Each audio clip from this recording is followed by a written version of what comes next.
kembali lagi dengan saya Vina Novia Damayanti.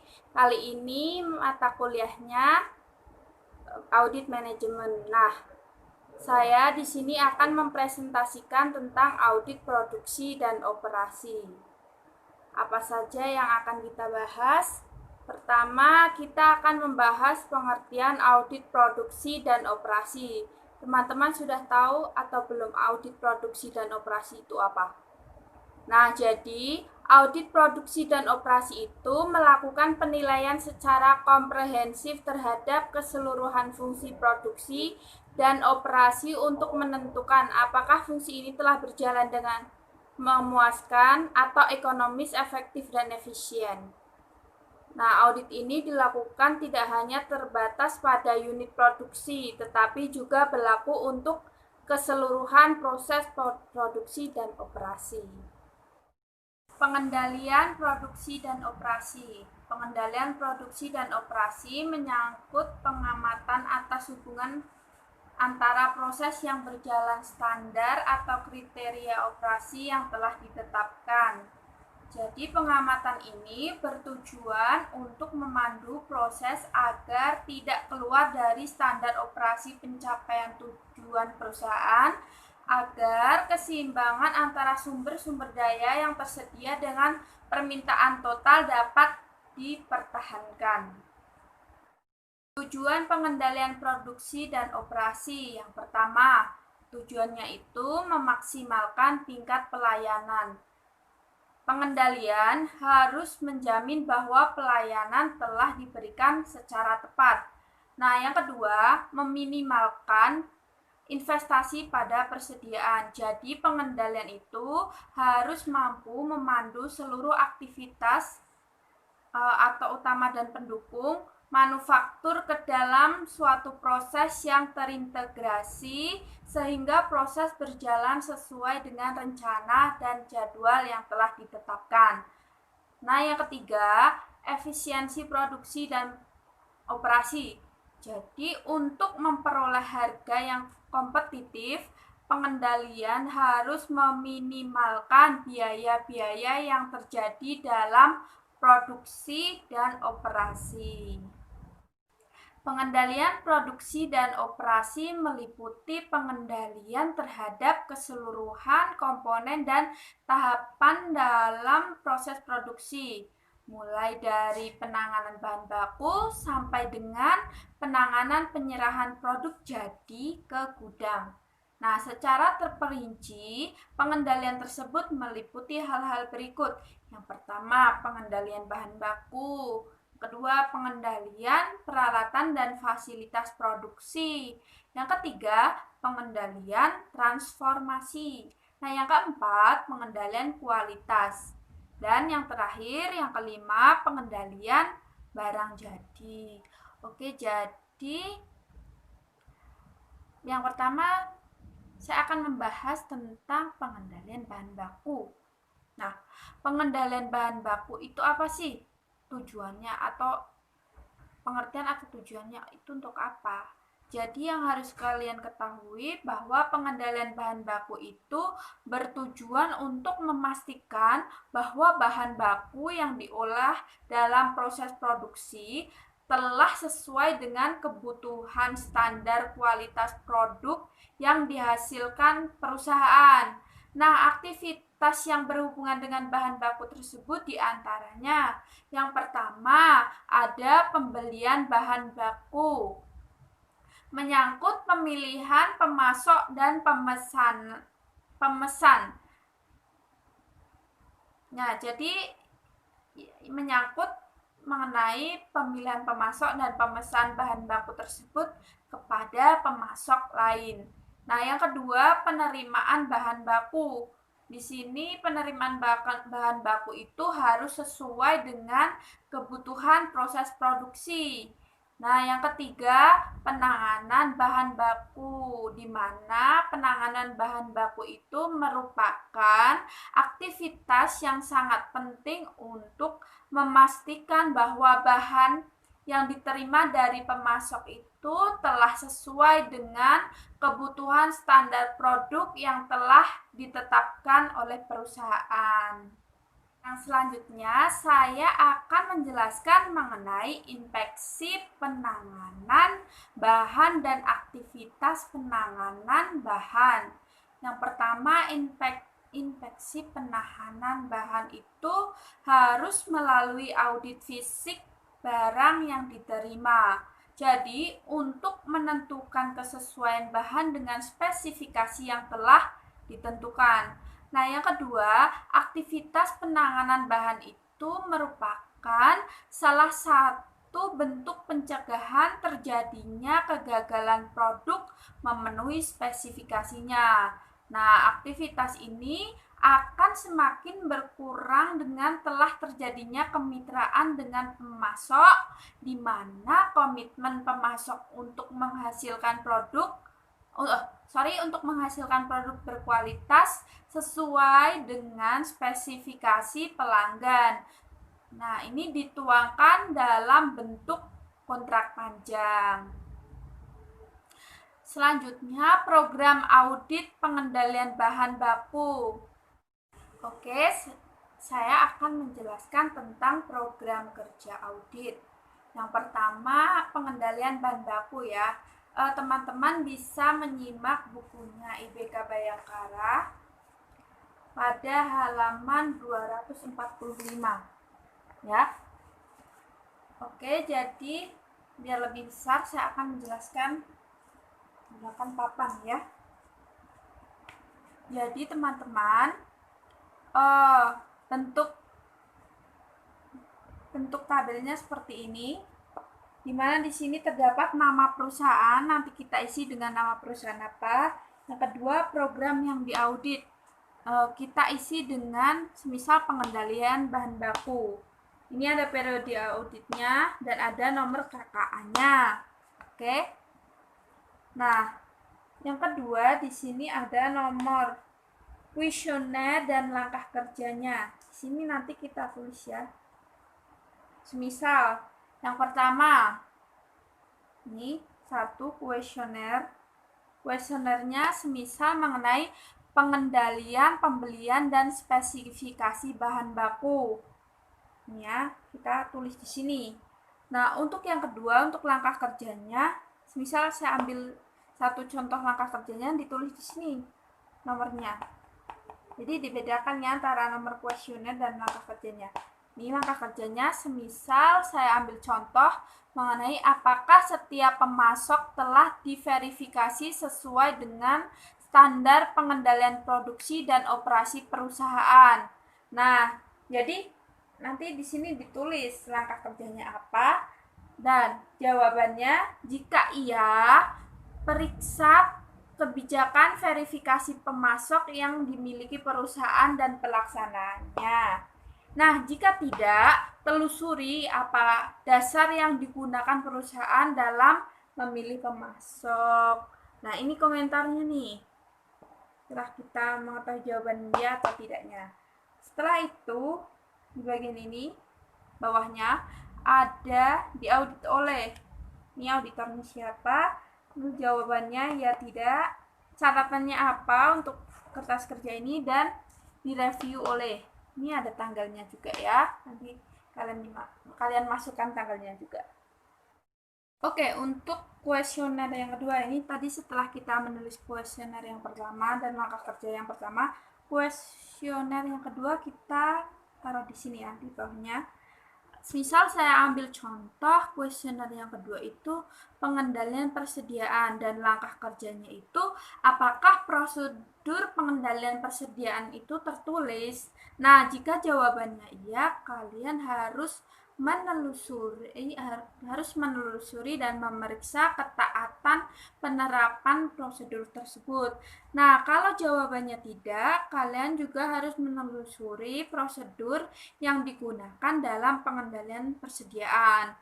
Oke, selanjutnya untuk kuesioner ketiga, contohnya ya, saya ambil contoh program pengendalian pemasok. Nah, langkah kerjanya saya ambil contoh apakah pemasok secara periodik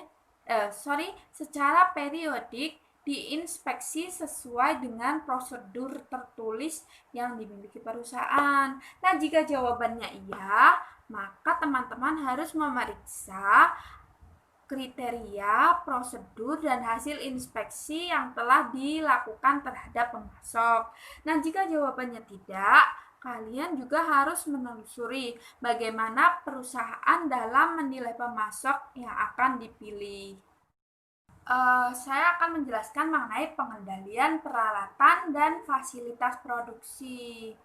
Jadi, pengendalian peralatan dan fasilitas produksi itu bertujuan untuk memastikan bahwa semua peralatan dan fasilitas produksi ada dalam keadaan siap untuk melaksanakan proses produksi sesuai dengan ketentuan penggunanya. Jadi seluruh peralatan dan fasilitas produksi lainnya harus sesuai dengan ukuran desain produk ya yang telah ditentukan. Jadi peralatan ini harus berada pada tempat yang sesuai dengan kebutuhan proses produksi yang efektif dan efisien. Nah, penempatan fasilitas dan peralatan harus sesuai dengan karakteristik dan metode produksi yang diterapkan. Jadi, kalau sudah sesuai, sehingga arus material dalam proses produksi itu dapat berjalan secara efektif dan efisien. Saya akan menjelaskan kembali mengenai program audit untuk pengendalian peralatan dan fasilitas produksi. Oh ya teman-teman, supaya lebih mudah dalam menyimaknya, teman-teman bisa membuka buku Audit Manajemen IBK Bayangkara halaman 255. 255. Ya. Tabel 6.6. Jadi nanti teman-teman bisa lihat formatnya seperti ini ya.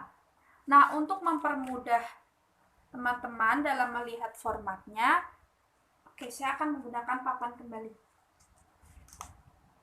Ya. Jadi di sini nanti kita tulis program audit. Nama programnya misal untuk pengendalian peralatan dan fasilitas produksi. Nah, kalau nggak ada kuesionernya bisa langsung contohnya ya. Dalam contoh buku itu tidak ada kuesionernya ya. Saya akan ambil satu contoh langkah kerjanya. Nah, di sini langkah kerjanya itu apakah semua peralatan yang digunakan dalam proses produksi sesuai dengan ukuran dan desain yang telah ditentukan. Nah, jika jawabannya iya, teman-teman harus memeriksa kembali spesifikasi dan peralatan dan kesesuaiannya dengan ukuran dan desain produk. Nah, jika jawabannya tidak, teman-teman harus menelusuri bagaimana peralatan dan fasilitas disesuaikan dengan proses produksi untuk menghasilkan produk sesuai dengan rencana. Oke, saya akan masuk ke pengendalian yang ketiga, yaitu pengendalian transformasi. Jadi, fungsi transformasi itu apa sih? Nah, fungsi transformasi itu untuk mengolah input menjadi output. Nah, input dan outputnya itu harus sesuai dengan standar yang ditetapkan. Nah, pengendalian transformasi ini memegang peranan penting untuk memastikan bahwa proses pengolahan ini berjalan sesuai dengan kebutuhan proses yang efektif dan efisien. Jadi teman-teman, untuk memastikan bahwa produk yang dihasilkan telah mampu memenuhi spesifikasinya, maka berbagai pengujian dalam proses produksi itu dilakukan.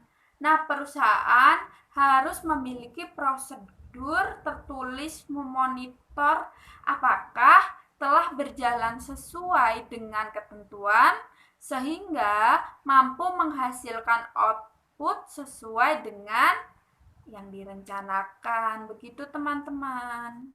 Setelah mengetahui tentang tujuan pengendalian transformasi, saya akan menjelaskan mengenai program audit pengendalian transformasi. Oke, kalian bisa buka bukunya lagi ya. Kali ini pada halaman 258 ya, tabel 6.7. Oke. Nah, tabelnya masih seperti tadi. Ya. Jadi di sini kuesionernya kali ini saya ambil contoh mengenai pengesahan proses operasi dan pengendalian perubahan pesanan produksi. Nah, untuk lembar kerjanya saya ambil contoh nih. Pertanyaannya begini.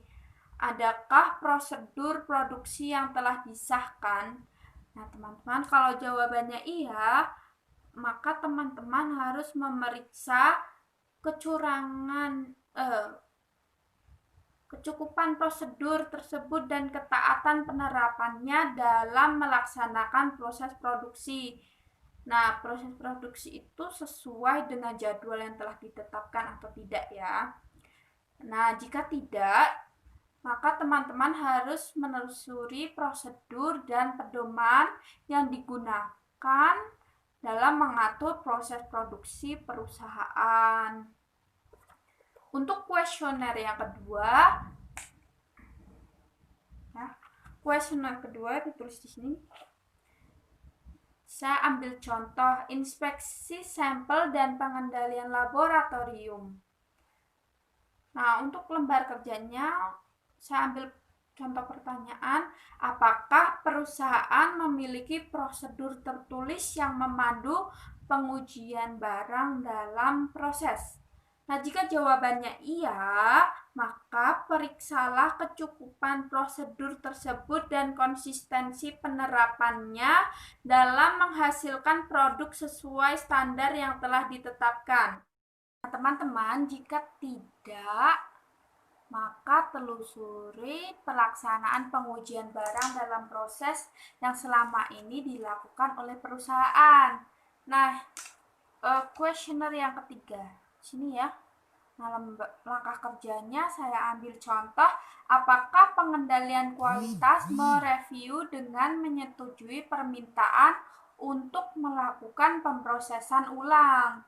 Nah, jika jawabannya iya, maka periksa dasar pertimbangan yang digunakan untuk memutuskan pemrosesan kembali dan hubungan dengan komitmen perusahaan dalam menjalankan proses produksi yang bebas dari produk cacat. Nah, jika jawabannya tidak, maka teman-teman harus menelusuri aktivitas pemrosesan ulang produk, pejabat yang mengotorisasi dan sumber daya yang digunakan dalam aktivitas tersebut. Teman-teman, jadi saya akan menjelaskan mengenai pengendalian yang selanjutnya, yaitu tentang pengendalian kualitas, di mana pengendalian kualitas itu tidak cukup dipahami sebagai pengendalian proses produksi yang hanya membebankan tanggung jawab kualitas produk kepada unit kendali kualitas. Jadi dihasilkannya produk yang mampu memenuhi spesifikasi pelanggan sesungguhnya adalah tanggung jawab setiap komponen yang terlibat di dalam perusahaan. Nah, sebagai contoh nih, PT Northern Corporation menerapkan tujuan kualitas yang dapat memandu perusahaan dalam keunggulan bersaing. Terdiri atas yang pertama,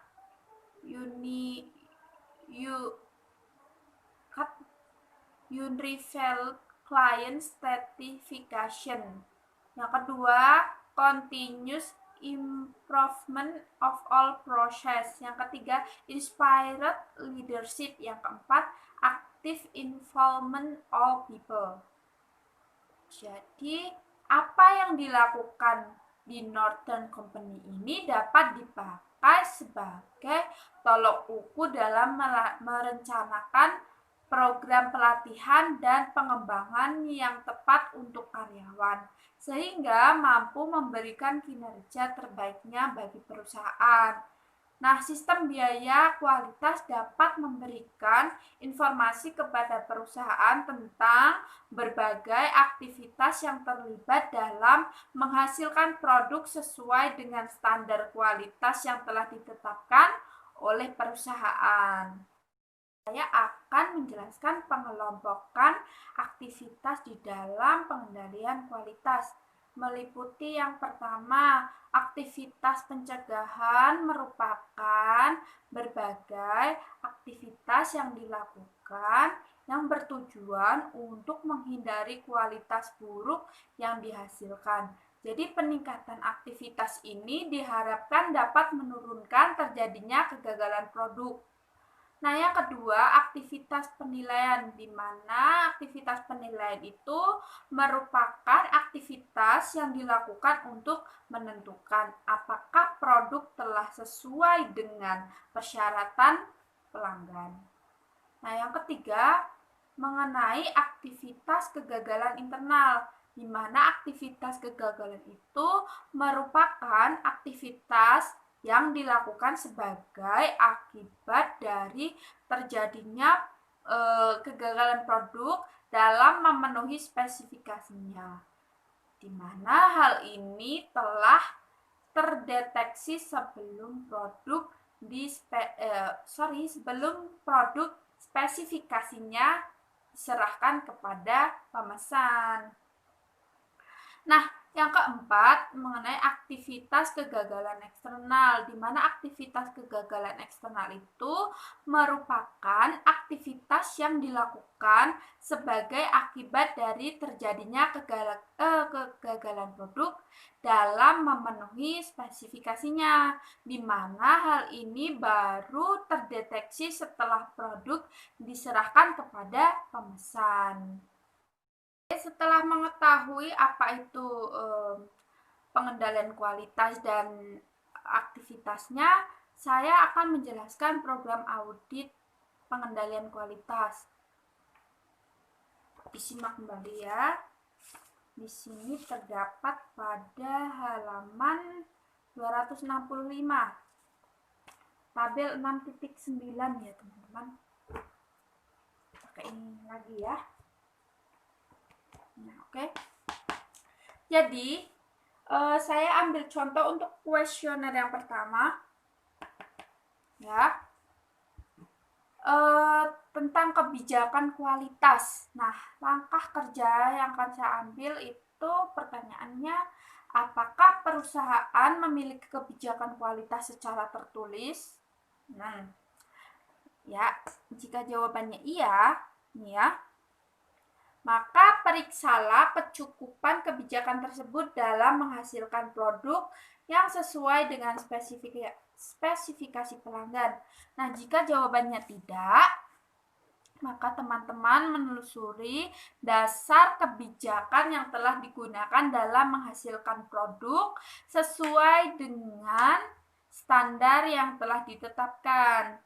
Untuk kuesioner yang kedua, tentang biaya kualitas ya. Nah, langkah kerja yang akan saya jabarkan untuk contoh, pertanyaannya begini. Apakah perusahaan telah mengidentifikasi secara terperinci aktivitas-aktivitas seperti pencegahan, persiapan atau penilaian, kegagalan internal, dan kegagalan eksternal yang berkaitan dengan proses pembentukan kualitas yang telah ditetapkan? Nah, jika jawabannya iya, maka teman-teman harus memeriksa keakuratan pengelompokan aktivitas tersebut dan kecukupan pengendaliannya. Nah, jika jawabannya tidak, maka teman-teman harus menelusuri bagaimana perusahaan mengendalikan aktivitas kualitasnya. Oke teman-teman, jadi yang terakhir kita membahas tentang pengendalian barang jadi.